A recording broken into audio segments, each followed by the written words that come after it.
எல்லாம் ரெடிங்களா?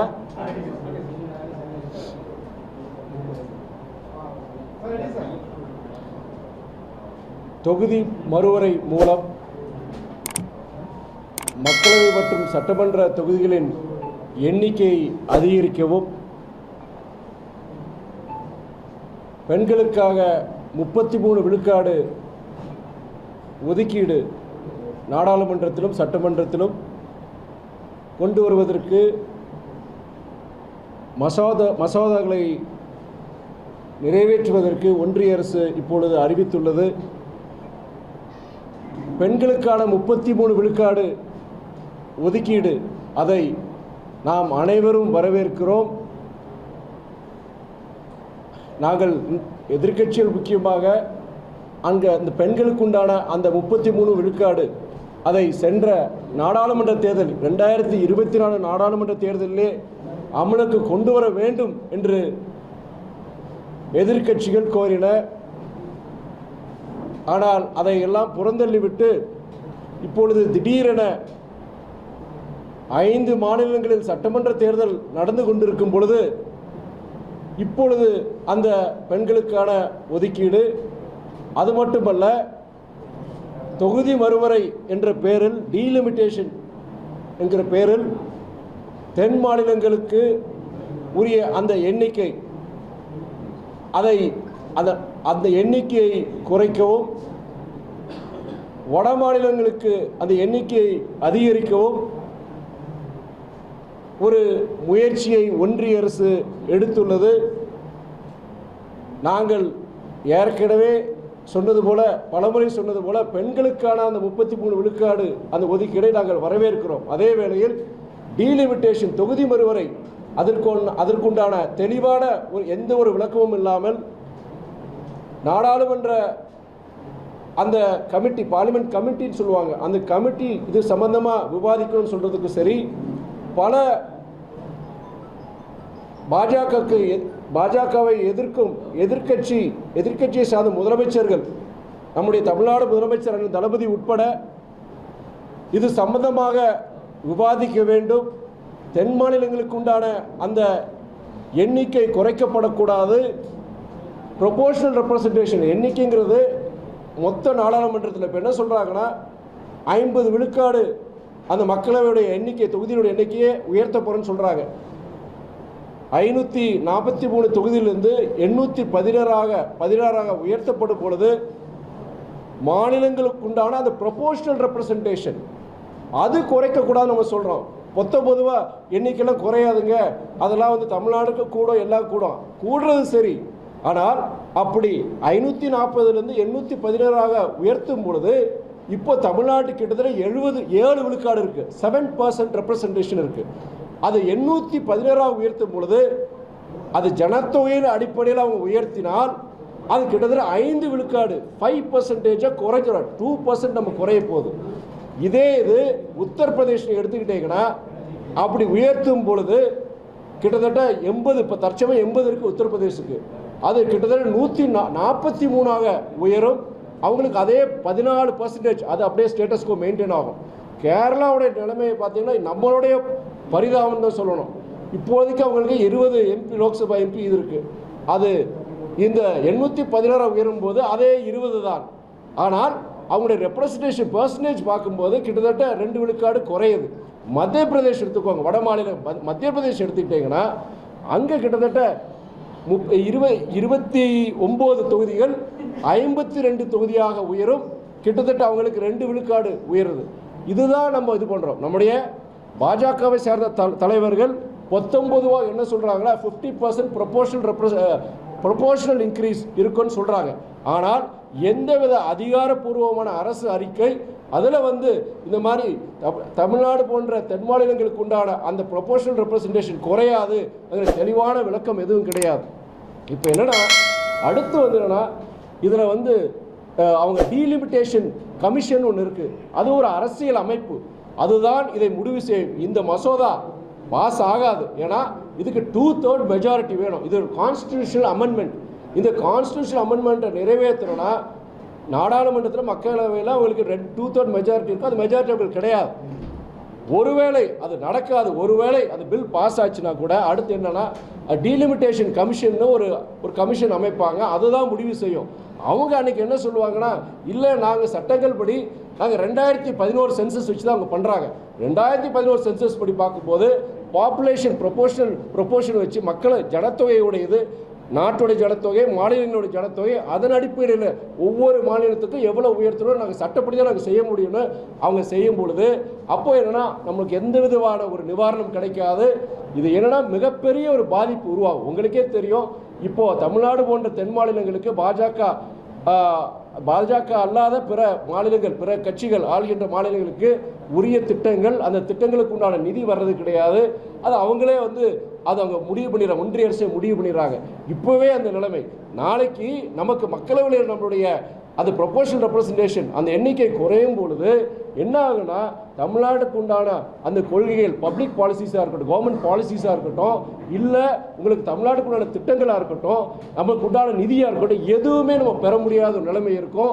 இப்போ என்னென்னா எல்லாத்துலேயும் அவங்க திணிக்கிறாங்க. கலாச்சார திணிப்பு, மொழி திணிப்பு எல்லாம் செய்யும் பொழுது ஓரளவு நமக்கு பாதுகாப்பு என்னன்னா நம்முடைய பார்லிமெண்ட் நாடாளுமன்றம் தான் நமக்கு ஒரு பாதுகாப்பாக இருக்குது. இப்போது இந்த எண்ணிக்கையை அவங்க உயர்த்தும் பொழுது அதுக்கு உண்டான அந்த பாதுகாப்பை நம்ம இழக்கிறோம். நீங்கள் அவங்க வட மாநிலங்கள் இருக்கிற அந்த எண்ணிக்கையை வச்சுக்கிட்டு கேரளாவா, தமிழ்நாடா, ஆந்திராவா, தெலுங்கானாவா, கர்நாடகா அதை பற்றி கவலைப்பட வேண்டாம். நமக்கு நம்பர்ஸ் இருக்குது. வட மாநிலங்கள் இருக்கிற அந்த எண்ணிக்கை மக்களவையில் இருக்கிற உறுப்பினர் எண்ணிக்கையின் அடிப்படை எந்த மசோதா வேணால் நம்ம நிறைவேற்றலாம். இப்போ ஒவ்வொரு தமிழ்நாட்டுக்கு ஒரு கலாச்சாரம் இருக்குது. இந்த தமிழ்நாட்டுக்கு தேவையான திட்டங்கள் ஒன்று இருக்குது. நீங்கள் யூபியில் கொண்டு வர திட்டங்களும் சரி, மத்திய பிரதேசத்தில் கொண்டு வர திட்டங்களும் சரி, அது நம்ம தமிழ்நாட்டிலையோ ஆந்திராவிலையோ கர்நாடகாவிலையோ நம்ம இது பண்ண முடியாது. ஏன்னா கலாச்சாரம், ஜனத்தொகை, நம்மளுடைய வளர்ச்சி, பொருளாதார வளர்ச்சி எல்லாத்தையும் நம்ம வேறுபடுறோம். அப்படி இருக்கும் பொழுது இப்படி அவங்க ஒரு ப்ரொபோர்ஷனல் ரெப்ரசன்டேஷன் இல்லாமல் நீங்கள் நாடாளுமன்றத்தில் நம்மளுடைய இதை குறைக்கும் பொழுது அவங்க என்னென்னா அவங்க இதெல்லாம் அவங்க திணிக்கலாம். இது மிகப்பெரிய ஒரு ஆபத்து, ஒரு ஜனநாயகத்திற்கு எதிரானது, இந்திய அரசியல் சாசன சட்டத்துக்கு எதிரானது, கூட்டாட்சி தத்துவத்துக்கு எதிரானது. இது தமிழ்நாடு போன்ற தென் மாநிலத்துக்கு மிகப்பெரிய ஒரு பாதிப்பை உருவாக்கும். தென் மாநிலம் மாத்திரம் நம்ம சுருக்க விரும்பலை. என்னென்னா இப்போது குடும்ப கட்டுப்பாடு மூலமே ஜனத்தொகையை கட்டுப்படுத்துகிற மாநிலங்கள் அப்படின்னு நான் சொல்லலாம். தென் மாநிலங்கள் சுருக்க, ஏன்னா இதை யார் நிறைவேற்றினாங்கன்னா முக்காசி தென் மாநிலம் நிறைவேற்றினாங்க. இந்த ஜனத்தொகை கட்டுப்பாடு மூலம் ஒரு பொருளாதார வளர்ச்சி, மாநிலங்களுடைய வளர்ச்சி, அதன் மூலியமாக நாட்டின் வளர்ச்சிக்காக பங்களித்தவர்கள் யாருன்னா நம்முடைய தென் மாநிலம், குறிப்பாக தென் மாநிலங்கள். வட மாநிலங்கள் சில மாநிலங்கள் இருக்காங்க. ஆனால் இன்னைக்கு பொறுத்த வரைக்கும் அதை தண்டிக்க ஒரு நல்லது செஞ்சுருக்கு. அன்றைய 1947 விடுதலை கிடைச்ச போது அப்போ நம்முடைய அரசாங்கம், இந்திய அரசாங்கம் என்ன சொல்லிச்சுன்னா, கண்டிப்பாக நம்முடைய இருக்கிற இந்த வறுமையிலிருந்து நம்மளிருந்து மீண்டு வரணும்னா, பொருளாதார வளர்ச்சி அடையணும்னா எல்லா மாநில அரசுகளும் இந்த ஜனத்தொகையை கட்டுப்படுத்தணும்னு சொல்லிட்டு அந்த அறிக்கையை ஒரு இம்ப்ளிமெண்ட் பண்ணாங்க. அந்த ஃபேமிலி பிளானிங் பாலிசி நம்முடைய குடும்ப கட்டுப்பாடு அதெல்லாம் முறையாக அதை கடைப்பிடிச்சு அதுக்குண்டான முயற்சிகள் தமிழ்நாடு போன்ற மாநிலங்கள் எவ்வளோ முயற்சிகள் எடுத்திருக்காங்க. அதன் விளைவாக இன்னைக்கு பொருளாதார வளர்ச்சி எல்லாமே அடைஞ்சிருக்கும். இன்னைக்கு நல்லது செஞ்சதுக்காக இன்னைக்கு தமிழ்நாடு போன்ற மாநிலங்கள் இன்னைக்கு பாதிக்கப்படுது. இதுதான் என்னுடைய முக்கியமான கவலை. என்னுடைய கவலை கிடையாது. தமிழ்நாட்டில் இருக்கிற அனைத்து இயக்கங்களும் பாஜகவை தவிர்த்து பாஜகவில் கூட்டணியில் இருக்கும் அதிமுக போன்ற இயக்கங்களும் தயவு செய்து இந்த நேரத்தில் இதற்குண்டான அவர்கள் குரல் எழுப்ப வேண்டும் என்னுடைய பணிவான ஒரு கோரிக்கையாக இருக்கு.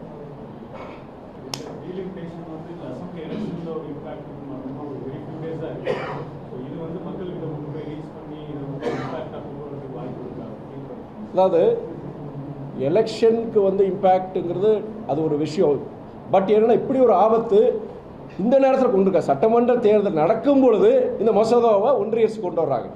இப்படி அரசியலுக்காண்டி தேர்தலுக்காண்டி நம்ம பார்க்க தேவையில்லை. ஆனால் இந்த நேரத்தில் ஒன்றிய அரசு கொண்டு வரக்கூடாதுங்கிற எங்களுடைய எல்லாரும் என்ன சொன்னாங்க, இந்த மாநில தேர்தல் முடிஞ்சதுக்கப்புறம் அப்போ நம்ம அடுத்த மாதம் கூட வச்சுக்கலாம், இல்லை அந்த மாத கடையில் கூட வச்சுக்கலாம்னு சொல்லும்போது அதெல்லாம் புறந்தள்ளிட்டு இந்த தேர்தல் சமயத்தில் இந்த மசோதாவை நாடாளுமன்றத்தில் நிறைவேற்றும் பொழுது அதற்குண்டான எதிர்ப்பு, அதற்குண்டான மக்கள்கிட்ட இதனால் பாதிப்பு என்ன, தமிழ்நாட்டுக்கு என்ன பாதிப்பு, அது சொல்ல வேண்டிய கடமை தமிழ்நாட்டுக்கு அனைத்து அரசியல் இயக்கங்களுக்கும் தலைவருக்கும் இருக்குன்னு நான் பார்க்குறேன். நான் இது இந்த நேரத்தை தேர்தலில் பேசி ஓட்டு வாங்குறதுக்கோ இல்லை இது எலெக்ஷன் ரிசல்ட் இதனால் மாற்றுறதுக்கு அதுக்குண்டான முயற்சியாக நான் பார்க்கவே மாட்டேன், யாரும் பார்க்கல.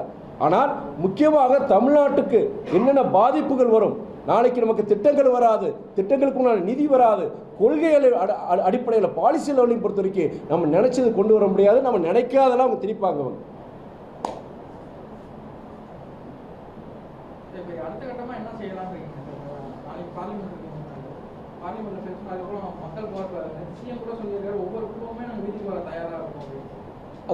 அதாவது தமிழ்நாட்டு மக்களுடைய பிரதிபலிப்பு தான் மாண்பு முதலமைச்சர் தளபதியோடைய பிரதிபலிப்பாக பார்க்குறேன். இப்போ நான் சொன்னது தான் அவர் இங்கே ஒரு அதிகபதமாக ஒரு உணர்ச்சிவசமாக அவர் பேசியிருக்கிறாரு.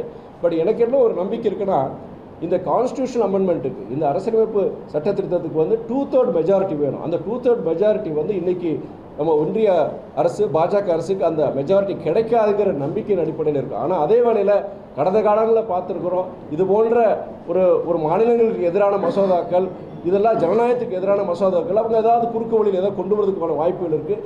இந்த நேரத்தில் என்னென்னா, நம்மளுடைய உங்களை மாதிரி பத்திரிகை நண்பர்களுக்கு, இது மக்களுக்கு, தமிழ்நாட்டு மக்கள் மாத்திரம் கிடையாது, பிற மாநிலங்கள், கேரளா இருக்கிறதே ரொம்ப அதிகமான பாதிப்பு. நம்மளும் பாதிக்கிறோம், கேரளா இருக்கிறதே ரொம்ப பாதிக்கும். ஏன்னா அங்கே ஜனத்தொகை ரொம்ப குறைஞ்சிருக்கு. கர்நாடகா பாதிக்கப்படும், ஆந்திரா பாதிக்கப்படும். நீங்கள் எந்தெந்த மாநிலங்கள்லாம் இந்த ஜனத்தொகை அவங்களுக்கு வந்து குறைஞ்சிருக்கோ, அவங்க வளர்ச்சி அடைந்த மாநிலங்களில் மிகப்பெரிய ஒரு பாதிப்பை நம்ம பார்க்கலாம். நம்ம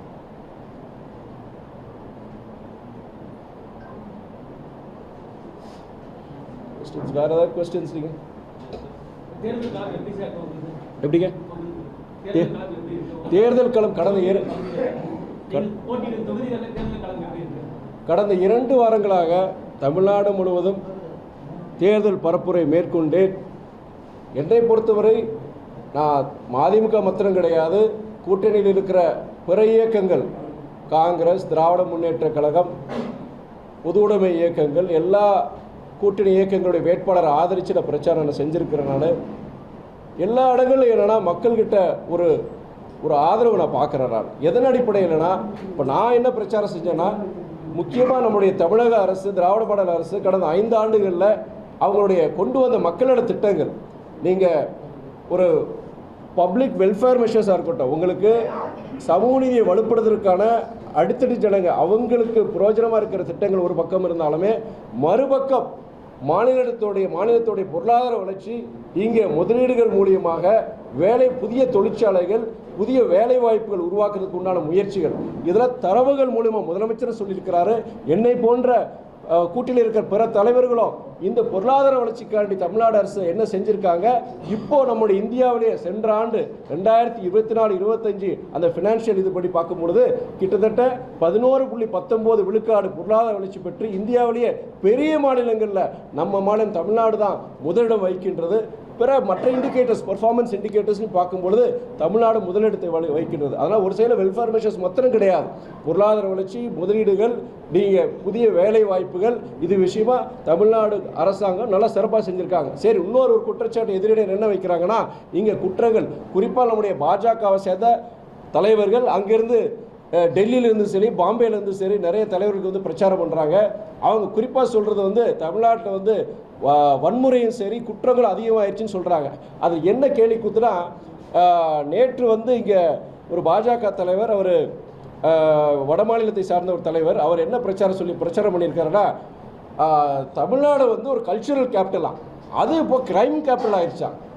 எனக்கு சிரிப்பாக வந்தது. ஏன்னா டெல்லியில் நான் அங்கே பார்லிமெண்ட்டுக்கு போகும்போது டெய்லி காலையில் பேப்பரை திறந்தாலே இங்கே துப்பாக்கி சூடு, அங்கே துப்பாக்கி சூடுன்னு சொல்லிட்டு 4 பொழுதும் குண்டு விபத்து, அதாவது குண்டு வெடிப்புகளும் துப்பாக்கி சூடு தான் நான் பார்க்குறேன். டெல்லிங்கிறது நாட்டுடைய தலைநகரம், Delhi is the national capital. அதாவது இன்னைக்கு உலகத்தோடைய கிரைம் கேபிட்டலா இன்னைக்கு டெல்லி ஆகிறதுக்கு காரணம் ஒன்றிய அரசுடைய ஒரு அஜாக்கிரதை போக்கு நம்ம சொல்ல முடியல. அவங்க எப்படி தமிழ்நாட்டு கலாச்சார ஒரு தலைநகரம், ஒரு குற்றங்களுடைய தலைநகரம் சொல்லியிருக்கிறார் ஒரு பாஜக சேர்ந்த வட மாநில தலைவர். நான் இன்னைக்கு சொல்றேன், டெல்லிங்கிற தேசிய தலைநகரம், நேஷனல் கேபிட்டல் இன்னைக்கு, அதாவது உலகத்துடைய கிரைம் கேபிட்டல் நீங்க மாத்திருக்கிறீங்க. Any other questions?